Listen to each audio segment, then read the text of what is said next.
น้ำมันเครื่องเกรดรวมหรือมัลติเกรดคือน้ำมันเครื่องที่สามารถใช้งานได้ดีในทุกสภาพอุณหภูมิอากาศทั้งอุณหภูมิสูง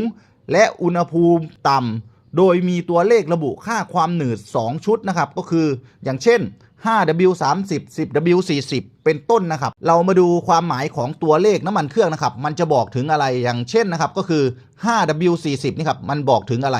ความหมายของตัวเลขน้ำมันเครื่องตัวเลขหน้าเช่น 5W หมายถึงความหนืดของน้ำมันเครื่องขณะเครื่องยนต์เย็นจัด W ย่อมาจากวินเตอร์ตัวเลขยิ่งน้อยน้ำมันยิ่งไหลได้ดีและเร็วทำให้หล่อลื่นชิ้นส่วนเครื่องยนต์ได้เร็วตอนสตาร์ทและช่วยลดการสึกหรอของเครื่องยนต์ได้ดีตัวเลขหลังนะครับก็คือเช่น40หมายถึงค่าความหนืดของน้ำมันเครื่องเมื่อเครื่องยนต์มีอุณหภูมิทำงานปกติตัวเลขยิ่งสูงน้ำมันยิ่งข้นขึ้นและฟิล์มน้ำมันจะหนาขึ้นเหมาะกับการใช้งานในที่อุณหภูมิมีการเปลี่ยนแปลงตลอดเวลา